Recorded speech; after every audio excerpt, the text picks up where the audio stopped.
in the Donegal LEA in about 3 minutes' time.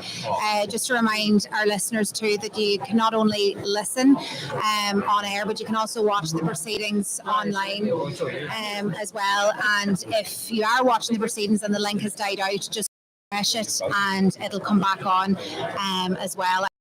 People watching us from Perth earlier on, so we've been watching, people from Perth have been watching our coverage, so we've gone international. Noel, could I add that I have a son in New York who's watching it at the present moment. Oh right, okay. What's his name? So the hours, the doesn't matter. He rang earlier on, and he was as anxious as I was at the time, and just to see how everything's going on. And he says it's great coverage. It's great to be able to go on and watch it live. And you know what? He'll be invited when we get out of here. He certainly will. 5 hours behind. That's for sure. That is for sure. So we'll just do a wee kind of maybe, I suppose, before the count gets underway. We're not expecting anybody to be elected this time, Brendan, are we? I think the nearest to the vote will probably be about 140 short of it. There will be a number of discrepancies showing up on the tallies. There was a mix-up in the boiled names between candidates, in the broken names, and I think there was part of a box that appears missing from a tally in relation to Mickey McMahon, so I think his votes will go up somewhat. But it's typical or usual to have slight discrepancies between tally and actual count. I think that's the proviso so that he doesn't get killed. The health warning. No, I think the disclaimer in early, boys. I think in fairness, as long as we're not a mile out and all, which it won't be, there'll be a lot of tidying up that goes on like there is between the actual and the tally, but I wouldn't expect a big discrepancy. But the good thing is, once we are the first one out of the way, she can proceed with the eliminations and John Malloy would be first to go in. So be in position to eliminate two in the same. I know, there's two of them too close, aren't they? You can't eliminate if the candidates are closer than the votes that you're distributing, and some of them are closer than 133. Well, just to wait, we actually see the Deputy Returning Officer Tanya Keys taking to the podium now. She's just... Shortly on the party and here comes our party our couple is who have interest actual contact to now is counter actual now. The following is the results of the first count of the votes cast in the Donegal County local elections for the electoral area of Donegal. Mian Annan Nadini at actual vote electorate 24,597. Mian Annan Navoti Akahiv, total poll 13,997. Lian Navoti Milcha 108. And ballot papers. Lian Navoti Bali, ballot poll 13889. Everett Nakahi 6. Total seats is 6. And quota is 1985. Okay. So the following results are Bowen Linda 462. Boyle Manus 1274. Brogan Jimmy 1356. Brogan Patrick 280. Doherty Dermot 498. Haggerty Margaret 776. Jordan Noel 1580. Kennedy Claudia 301. Kennedy Neve 1102. Kennedy Porrig 1324. McMahon Michael 1484. Malloy John, 140. Nocton Michal, 1847. Sweeney Barry, 1281. Fail Derek, 184. As there is no surplus for distribution, I will now exclude the lowest candidate and distribute his votes. John Malloy, 140 votes. Thank you.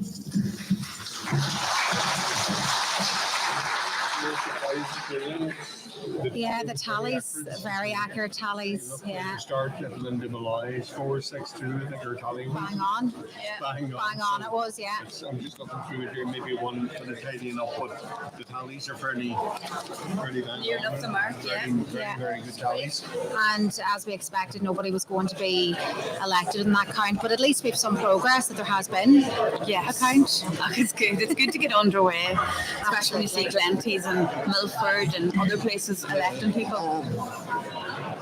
I suppose the slight movement was it appeared that one of the boxes, when they were tallying for Brundorn, whoever was due to tally it didn't start at the beginning, but he started a while after. Someone started to segregate the ballots. Apparently that was the case. And the other thing, if you'd noticed when we were calling out yesterday, we were calling out spoiled votes. People tallied them as spoiled, but at adjudication, I think 38 votes went back in that were otherwise thought to be spoiled, but they weren't. Was there any, on the spoiled votes, is there any breakdown on basically who is the favourite or who would got no return from it at all? No, I didn't get into that level of discussion with those that were in there, so So what we did learn was yes. Only 138 votes to reach the quota, is that right? Yes, Yeah. that's right. Yeah. John Malloy's votes are now being distributed. Scrutinised down here at the railings. So where do we think they're going to go then? Well, that is a good question. He's Bundoran based, isn't he? And he is a left-leaning candidate, or is it right to say left or right nowadays? I don't know. I think you're right. I'm right. I'm right on both. I'm right on both. Look, I think geographical preference will come in here, which would favour Michael McMahon. Remembering Dermot Doherty is still in the mix, so he'll get transfers. I think anyone over there'll be a little bit in it for everyone. Yeah. And candidates like this tend to have maybe a higher percentage of non-transferable papers. And that's true. Yeah. And now that we're up and running, the second count, how long do you think that'll be? If someone wants to get home. I know. You must have a hot date today. I do not. We these counts where you have small number of votes, which is 130 and 180 odd. I got you embarrassed. I was in No, he did not. Sorry, he did not. So these accounts will be rapid actually, because there's a small number of votes to be tabulated. Okay. The eliminations are always very fast. Yes. In fairness, you go up there to anything up to 500. It's very rapid. Like it's obviously it slows after that, but we should be. We're kind of talking here, and I always think, particularly in a time of an elimination, it's very raw. It's a candidate that put his name forward, That's very true. went on the ballot paper, did the public debate, and such like, and now his votes are being distributed. Yeah. And I always think at a time like this of the individual, really. Yeah. I think we I always found, and you probably did, both of you as well, that the moment he says, I now eliminate A, B, or C, if you've worked closely with the candidate at that time, you feel sort of some of the pain. You feel so sorry for them if you've been the director of elections. If you're standing beside them, you can feel the pain. You can feel them wither. It's just, I've always thought it over the years that those just words, I now proceed to eliminate Brenton Byrne or whatever, Mary Coughlin or whatever. You spent your lifetime trying to eliminate me. You never succeeded. suppose maybe a lot of people don't take that into consideration, you know, the person behind the name on the ballot paper and how they're feeling. It's like, oh, where their votes are going to go. Somebody coming in here who's very tired after all the canvassing they've done. They are very tired because they probably have worked yesterday. They're in here.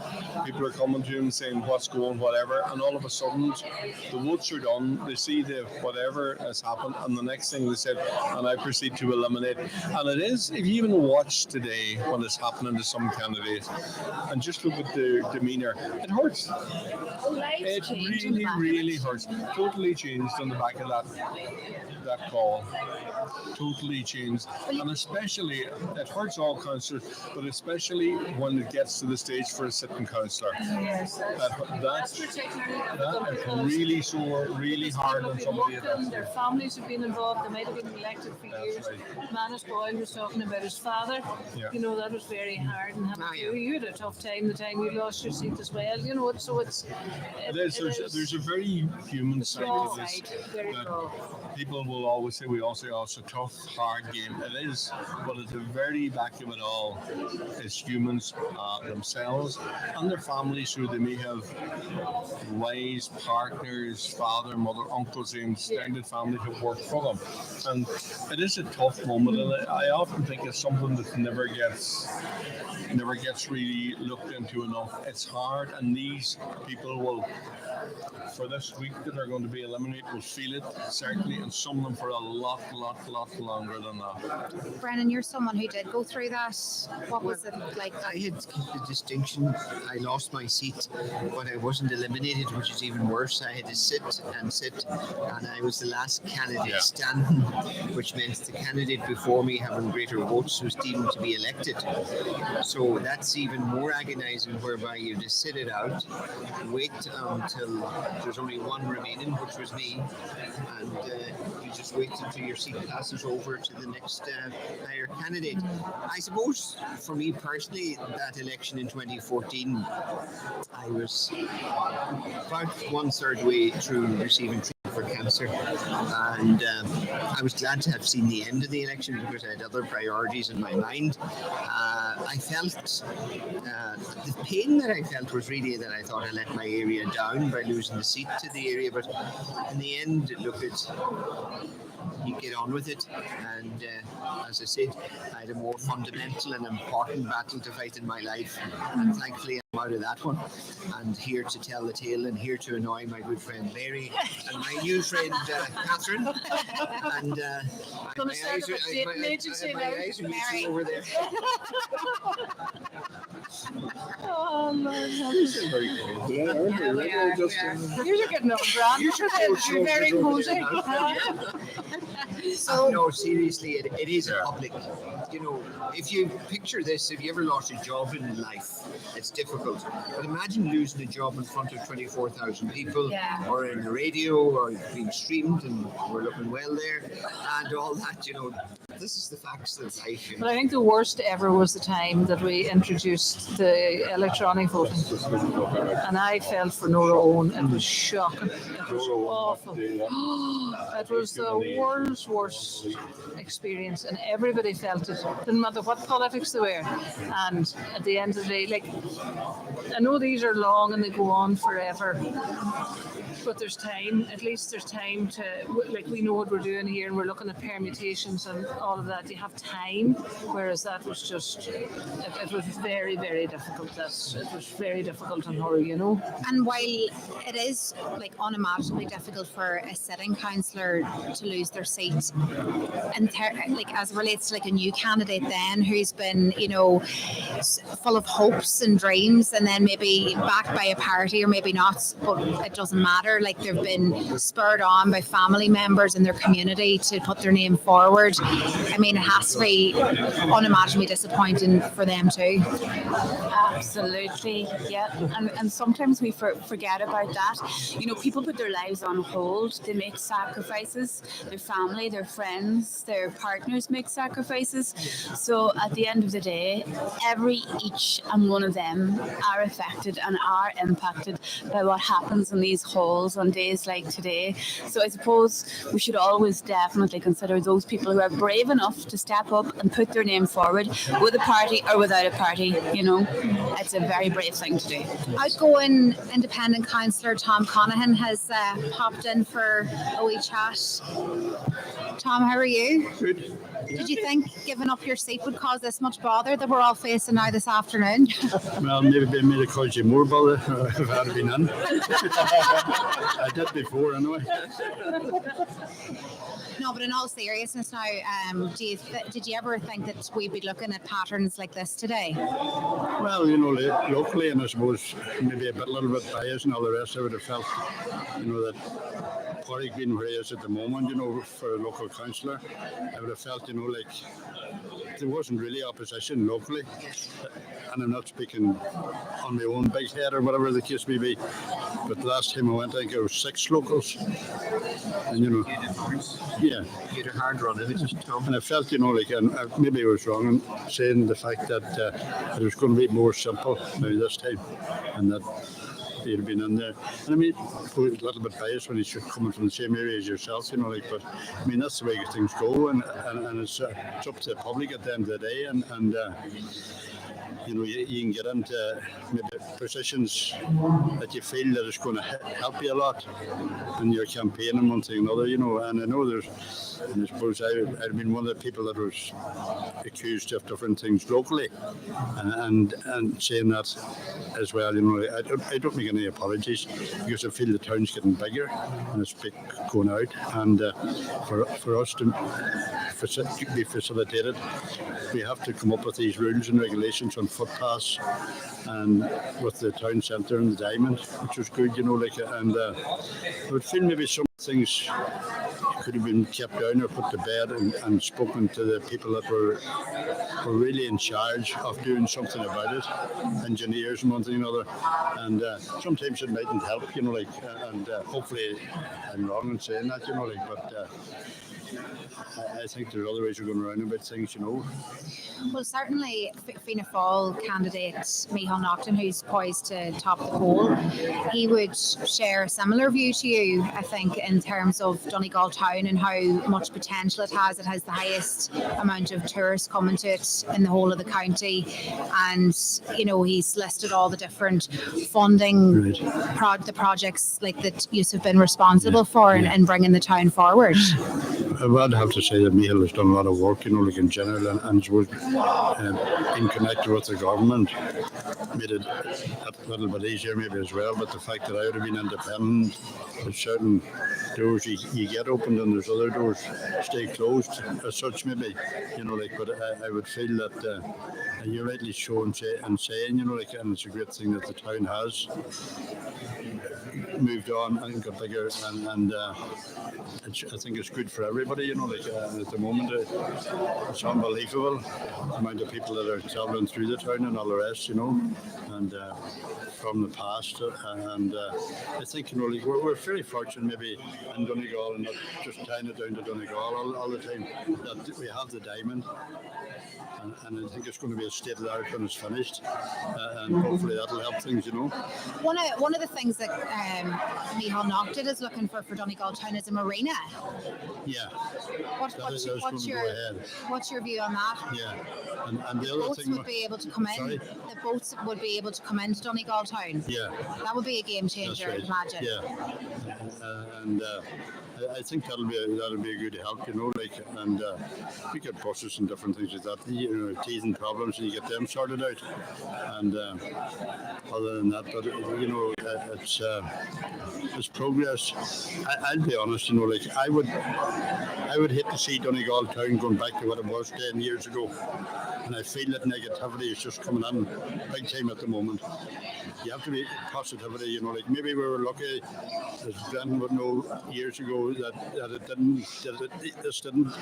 developments and all didn't happen, but they are going to happen, and it's a playing game at the moment, like the library, and I can see it here now and the other day. All they're doing is waiting on money from the government. It is going ahead, and there's nothing about it. There's people speaking about different locations for it, even locally family here and all the rest. That's not going to happen because you can't build on a floodplain, and that's what's there. But we have 2 other sites in the town, 2 developers that are willing to think it on. You know, like I feel rather than be negative, be positive and see what you can get or what's coming along. Take what you can get and the more longer that you can. We're fortunate with houses and all the rest, you know, like we've got more than our share, I suppose. I don't like saying that because I'm always looking for more. Listen, Tom, thanks so much for popping in and saying hello to us. Yeah. And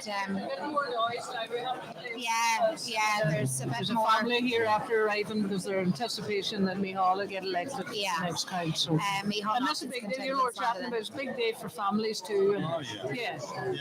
We'll see the wee ones here, and you know. Yeah. Can I ask, at what stage did you say, I'm not again, or was it a stage or thing you said, that'll do? I figured out really, you know, like I suppose getting the nomination of the award for the singing and all the rest, and looking around, seeing where it was coming, and I just figured, you know, like it's nothing to do with health-wise or surgery or anything like that. It was, I could say it was about 5 months ago that I decided I wasn't going. But, and people are asking, you know, like, do not nominate some of your family or whatever the case may be. I'm not sure. Got a chance. One in a dental nurse, another teacher. So, Well, Tom, we wish you all the best Thank you going very much. forward. Yeah. I know that you'll keep in touch anyway. I'll not go away altogether. No, I'm thinking absolutely not. I'll be a thorn sometimes. Thank you. See well, he's doing since he got out, so I'm going to party up. You can join the panel the next election. I think we're going to be joined by Niamh Kennedy now, independent candidate as well. We're doing it's a bit of a musical chair situation here, Tom, you know. It's a lot more noise here in the John Bosco Centre at the moment, as Mary Coughlin touched on there. Major contingent of Micheál Naughton's campaign has just wandered in anticipation of perhaps him getting elected in the second count. We've just had the first count there a few minutes ago where nobody was elected, but it's widely anticipated that Fianna Fáil candidate Micheál Naughton may be elected on the second count. Now, we're joined, as I said, by independent candidate Niamh Kennedy. How are you, Niamh? I'm good, thanks. I'll try and speak a bit louder because, as I said, the hall's kind of filled up a bit, which has left it a bit challenging to say the least.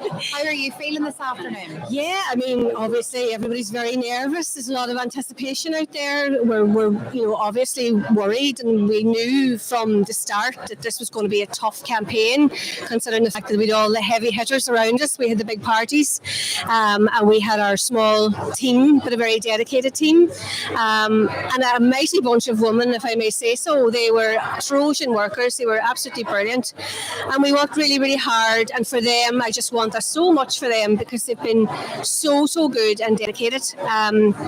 We've obviously had with the other candidates running in the town, along with me, and then we've had obviously Linda in Kilcar and obviously Martin in Kilcar, and then John Boyle, Fine Gael on the other side. So do you know what the funny thing is? Everybody's calling Manus John. There's no difference in the two of them at all. No difference. Martin Haggerty, like him, me all. Yeah, I've been listening into the 2E and the 3E and the 4E, so I'm enjoying the banter about Fintra Bridge. Boy, there wasn't much word about any of you from this last while, but Fintra Bridge is going well. We just need €10 million now. That's all we need. The price of it has gone up. Yeah. Well, I'm not surprised you're banned because you mentioned it enough yesterday, and so did you, Red. I didn't mention it once. Did you not? Oh, sorry, I mustn't have been listening to you at the time. There was much on. You know, and people have a right to speak anyway, to be fair. Niamh, you said there that you knew going in that it was going to be a challenging campaign given the fact that there were so many candidates in your area, but did you anticipate how challenging it was going to be? Was it unprecedented how difficult in the end? Yeah, I mean, it was, I found it quite unusual. Well, first of all, the night that the posters were up, Jimmy Brogans were all over the shop. It was amazing. And I thought, okay, this is a player now. This is somebody now that's going very, very serious. And I knew from Thomas the last time he'd ran, I think, 3 candidates in the district, Valerie and Seamus Maguire, and there was another, I can't remember the other person. But anyway, none of them got elected. And then I think they decided to change their strategy this time and go for the one strong one that was in the Killybegs office from the Mount Charles, had the connection in Glen. Now, the one thing I was wondering about the Glen one was, I do believe that 96 votes came from Thomas Pringle as in an independent TD, because Jimmy Brogan should have got a similar or half that vote if it was a family connection. That's just my opinion on it. But when you look at it like that, would you not think that would be the case? I mean, I felt sorry, to be honest. I felt sorry for Brogan Mammy and Daddy. It must have been a difficult, thing to have to do, to have 2 out of the one household. But I mean, Jimmy he's flown through and he's brilliant. What's going on? In fact, I was at a door there one day in Glen and somebody says to me, you're not as popular as you'd like to think you are. Yeah, of course I don't mind these things because I can take it. I grew a thick skin since I started out 10 years ago. Did you anticipate the strength of Jimmy Brogan's campaign? Did I anticipate the strength of it? Well, you could see it. You could see it straight away, as I say, with all of the posters. Now, I actually wanted a poster-free campaign. I genuinely did. And I really didn't want to waste money on posters. I felt they're a thing of the past. They should have been gotten rid of long ago. They're a gross... I think just the impact that they have on the streets, on the streetscapes, on the landscape, just to me, there's such a mismanagement of money, spending money on posters when people should know the candidates anyway, if they're interested in politics. And the thing is, what I'd really like to see happening going forward, if I get re-elected, is that there would be one billboard at the entrance to every town with one size picture of all of the candidates that's going forward. Whip it away when it's all over, put it out and be done with it, and stop this nonsense of polluting the countryside and the expense. We had one election where all the candidates agreed. My last council election, we all agreed not to put up posters. That was a great idea. 191 wasn't. Yeah, I wasn't fit to put up posters. I had a baby in the middle of it. But anyway, but we did get that way. Everybody agreed not to put up posters, but there wasn't as many candidates either, you see. So you didn't have as many people to try and convince to do it. And you had your same Fine Gael, Fianna Fáil parties anyway, so people knew who they were going to be voting for now, because the option wasn't there, apart from New candidates and first-time candidates. Didn't disadvantage Declan McHugh. No. Well, that was a time when I think he got something like 2/3 of the votes that was cast in Ballyshannon, and he managed to increase the turnout in Ballyshannon that time to 78%. It was a phenomenal election. Massive vote. Massive vote. It now, you have your 23% less, over 20% less. This local election in Ballyshannon, what Declan got that time, which is unreal. But just to go back, I think people would have expected the vote to split up the way it was, because we had 2 people in Kilcar for the start, Linda and Martin. And to start yourself, then you had Manisbyle, who was Duckley Park, Killybegs, and Weil as well. I think people knew that it was going to split up. But I don't think anybody, and we touched on this yesterday, nobody could imagine how much it was going to split up. I think if somebody said, I figured that out before, why that happened, I don't know. People can't hear us very well, so we need to speak up. I think we need to speak up a wee bit better. So, hate for you to lose your thoughts process there, but no, just got a text. It's very hard to hear us. Yeah. No, that's fair enough.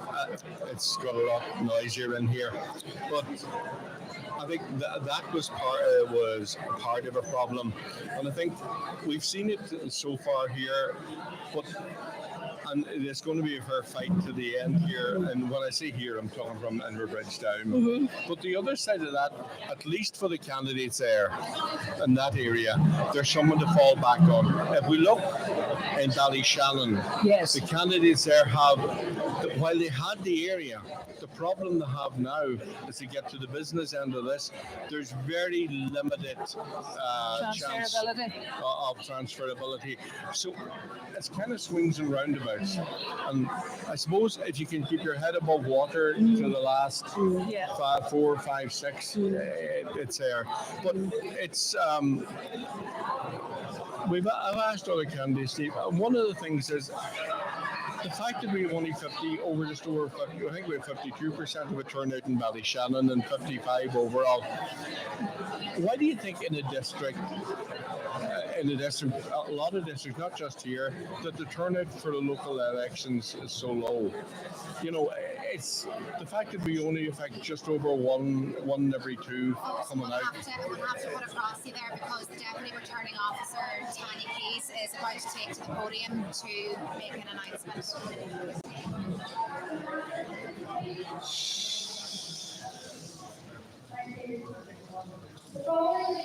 The second count, which consisted of the distribution of John Malloy's 140 votes. Total of votes distributed, 140. Boyle Linda, Party Sinn Féin, 0 votes. Boyle Manus, Fine Gael, 0 votes. Brogan Jimmy, non-party, 6. Brogan Patrick, into 20. Don Dermot, non-party, 17. Haggerty Martin, Fianna Fáil, 0. Jordan Noel, Sinn Féin, 1. Kennedy Claudia, Fianna Fáil, 1. Kennedy Neve, non-party, 17. Pádraig Kennedy, non-party, 13. McMahon Michael, Sinn Féin, 18. Naughton Mihal, Fianna Fáil, 4. Sweeney Barry, Fine Gael, 5. File Derek, non-party. Transfers have now all been distributed. As there was no surplus for distribution, I will now exclude the lowest candidate and distribute his votes. Derek File, 203 votes. Thank you. The interesting thing on that is if you look at how they split down, they went all over the place. But the fact that the Ballyshannon candidate has only got 5 votes, we were talking and talked all along about that there was 2 lives for the candidates south of down there. We've just had this one, and one of the candidates has given 5 votes to Sweeney. So the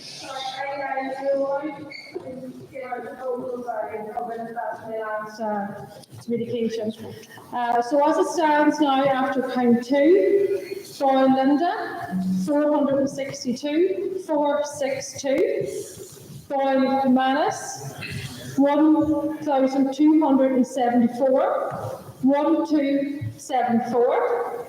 Brogan Jimmy, 1,362, 1362. Brogan Patrick, 300, 300. Doherty Dermot, 515, 515. Haggerty Martin, 776, 776. Jordan Noel, 1,581, 1581. Kennedy Claudia, 302.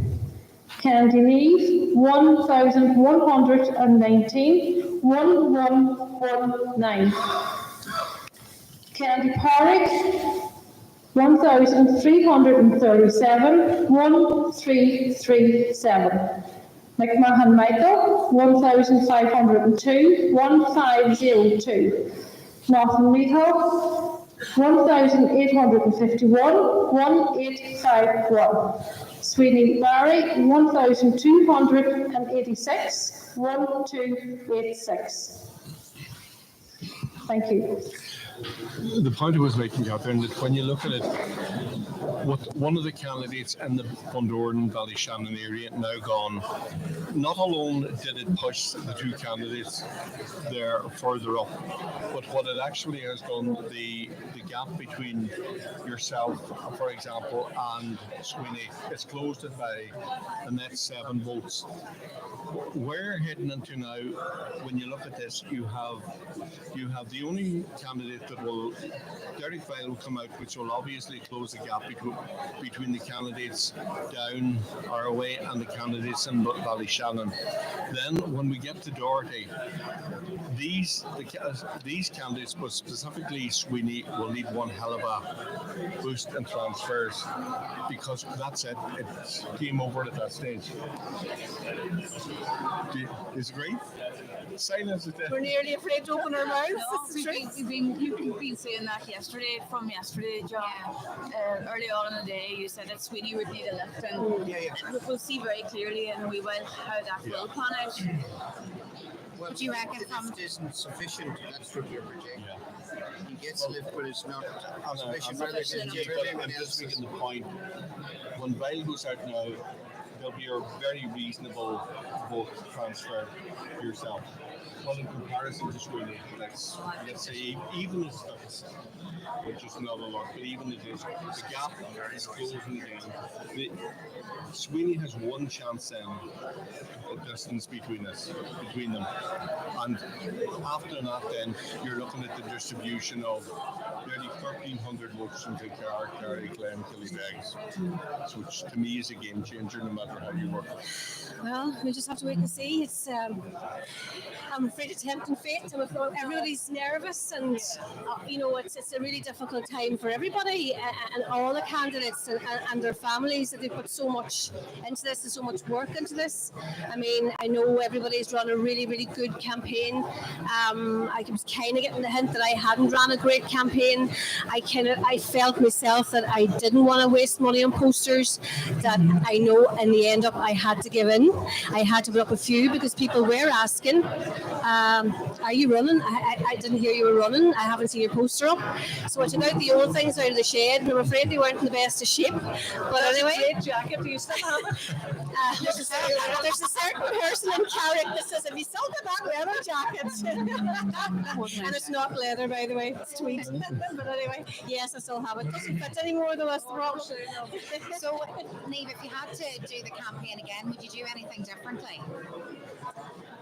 I would hope to get more of a team. I love the team I had. They were great. They were small. They were mighty, as I said, but a wee bit more would have been helpful. Some people just couldn't commit this time, who were very faithful the last time. And you know what? I can't go without saying that I have a huge miss in my team this time, as in the late John Murren, God rest him. He was a genius, and he was one of the best drivers that anyone ever had, and he was so supportive. There are others as well that I won't mention their names, but John was just fantastic. So he's a huge miss to our team, as are others, but we'll not go there. If I was to do anything any different, probably push the woman more. Probably honestly push it more, because I felt that when I went on the doorsteps this time, I said, you do realise that I'm the last woman left in Donegal County Council, and a lot of women were looking going, do you feel that are you serious? Can you see that in the votes today? No, I can't see it in the votes. Do you also maybe think that because you've done so well the last couple of times, that people are like, oh, Niamh Kennedy's grand, she's safe, I don't need to go out and vote? Do you know, was there maybe that might have been a factor too? It was, for sure. I mean, I heard a lot of candidates saying, don't worry about her, she's safe. Yeah. And I was saying, oh, please don't listen to that. That's really important that does not get out there. But it did. And the game was played naturally so, and the trick was there. So they took advantage of that. Okay, I think we're going to go for a wee break now. Just to remind our listeners, we are just after the second count, and that was quite in quick succession after the first count, so I'd say things are taking off quite lively now. Just to remind our listeners too, their coverage is in association with the Sandhouse Hotel and Spa in Rossnyla, and we're back with more coverage after this ads break and obituaries.